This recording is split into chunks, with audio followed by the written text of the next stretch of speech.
भारत छोड़ेंगे तब मरेंगे।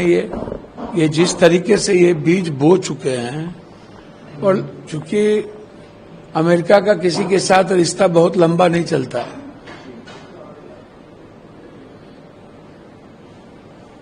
और रूस जब आंख दिखाएगी तो अमेरिका चुप नहीं बैठेगा। और रूस को सबसे ज्यादा इकोनॉमी भारत के व्यापार से मिलती है, तो 50% जो टैरिफ इन्होंने लगाई, तो इससे सबसे ज्यादा हमारी जो दवाई इंडस्ट्री है वो समाप्त होगी, कोलैप्स कर जाएगा। भारत में की स्थिति क्या है?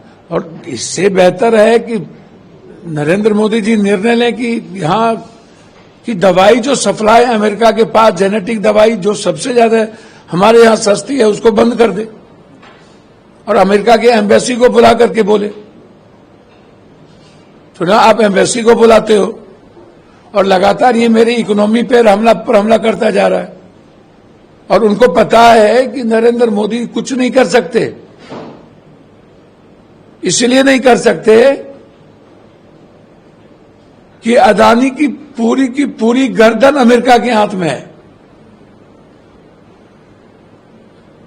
कल ही अदानी ने अपने एक पोर्ट से चेयरमैनशिप से रिजाइन किया है। दूसरी चीज, उनको यह भी जानकारी है हमारे भारत को कि जो एनएसए है उसकी पूरी जांच वो ले लिया अपने हाथ में। कनाडा के बाद, कनाडा से हमारा रिश्ता खत्म हो गया। सबसे ज्यादा इन्वेस्टर कनाडा था, और कनाडा से भी मेरा रिश्ता खत्म हो गया, और एनएसए भी का गर्दन उनके मुट्ठी में है। तब तो वो लगातार हम पर हमला कर रहा है। अमेरिका मेरी कमजोरी को देख करके सारे हमले कर रहे हैं, और इनकी कमजोरी अदानी है। तो अदानी के कारण भारत के 140 करोड़ लोगों की जिंदगी खत्म होते जा रही है। देखिए, आप समझिए, ये हिंसा जम्मू कश्मीर नहीं, दिल्ली में भी आप देखिएगा तो जमीन को हथियाने के लिए ये छोटे छोटे दुकानों पर हमला, लोगों पर हमला जम्मू कश्मीर में तो प्रायोजित है। ये अब सारे का ध्यान जम्मू कश्मीर की ओर बांटना चाहती है, और बिहारी पर तो ये हमला कर चुके।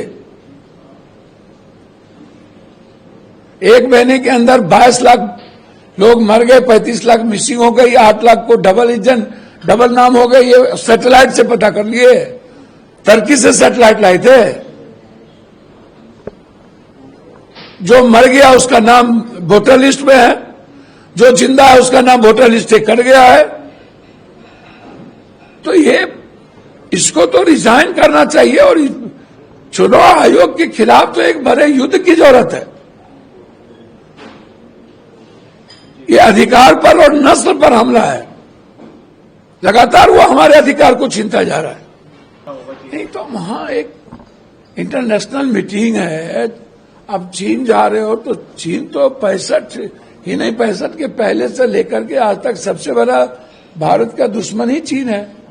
अभी जो पाकिस्तान की स्थिति है उसके पीछे सब कुछ चीन है,